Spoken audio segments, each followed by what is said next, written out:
Hello students, good afternoon and welcome my science period. I am DM Rokde. Last period I can start the 11th chapter push and pulls. Okay. पिछले period में हमने 11th chapter को start किया था push and pools, ढकेलना, धक्का देना या फिर खींचना. ओके. कुछ ऑब्जेक्टिव्स हमने यहाँ पे एक्सप्लेन किए थे. So force, what a force can do.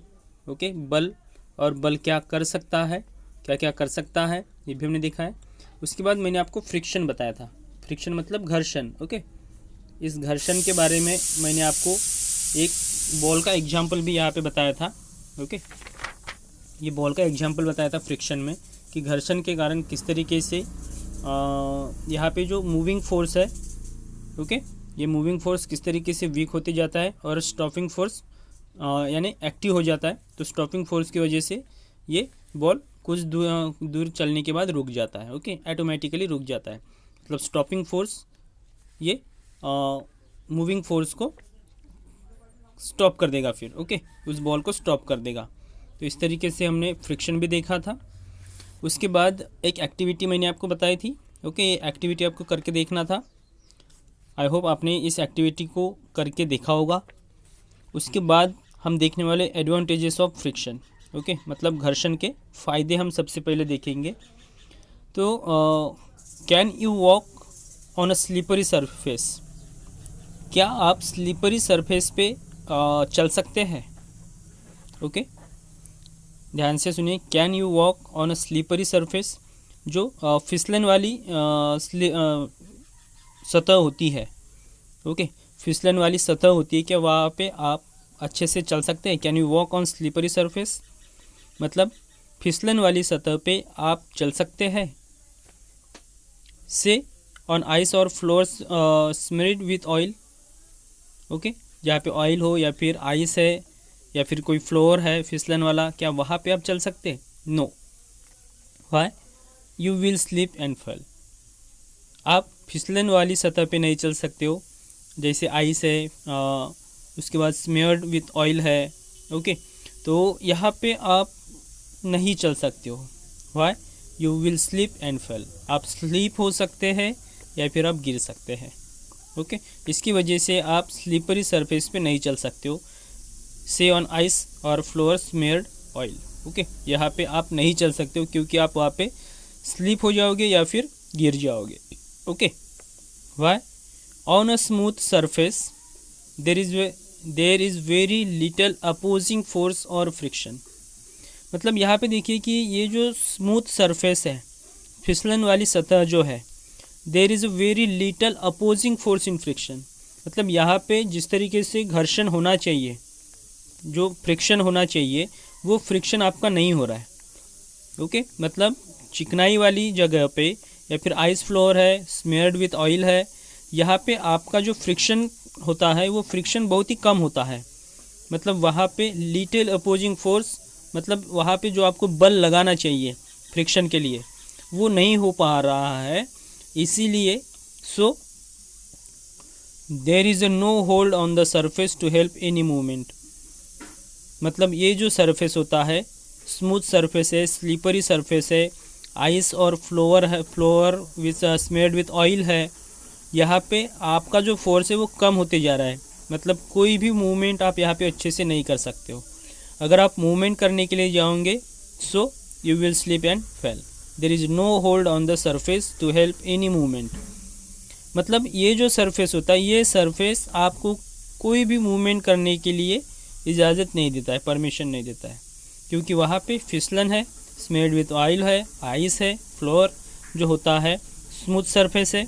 इसलिए अपोजिंग फोर्स, आपका जो बल है, आपका बल वहाँ पे नहीं लग रहा है और फ्रिक्शन, तो वहाँ पे घर्षण नहीं हो रहा है.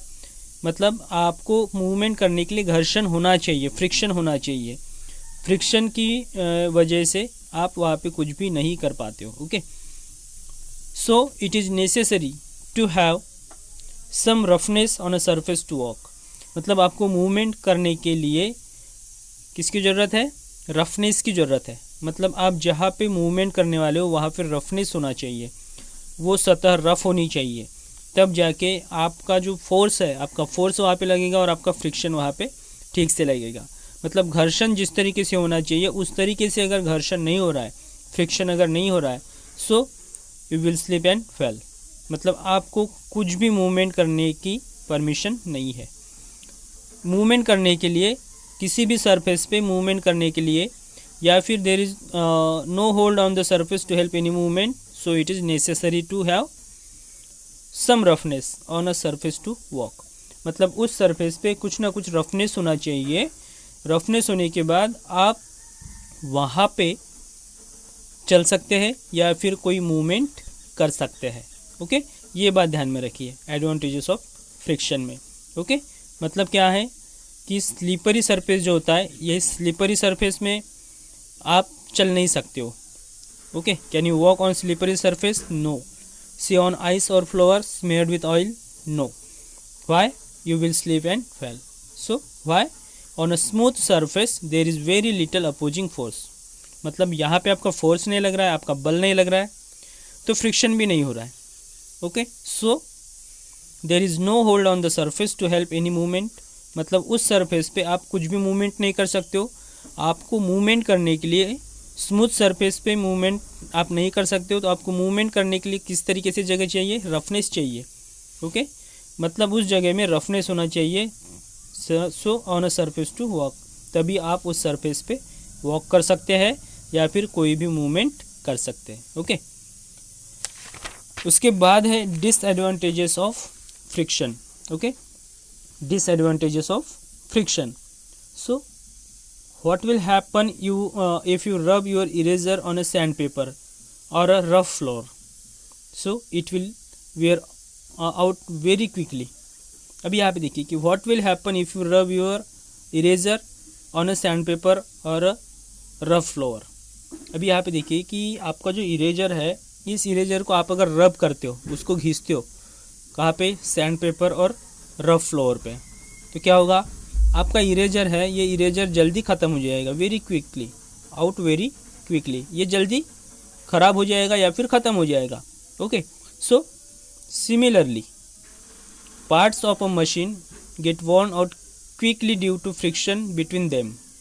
सो friction is not good for objects in contact.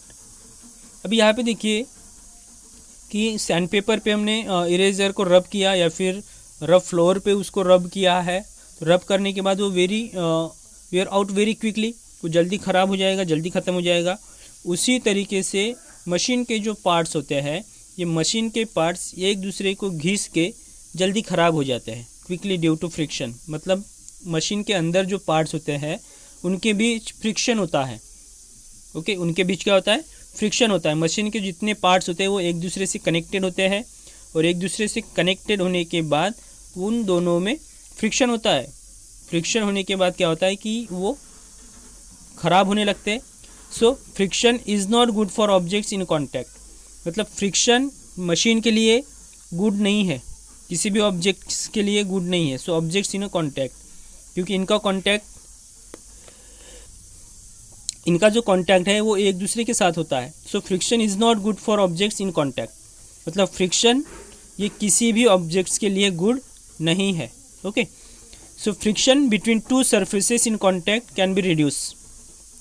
मतलब यहाँ पे देखिए फ्रिक्शन बिटवीन टू सरफेसेस मतलब टू पार्ट्स में अगर फ्रिक्शन हो रहा है तो in contact can be reduce.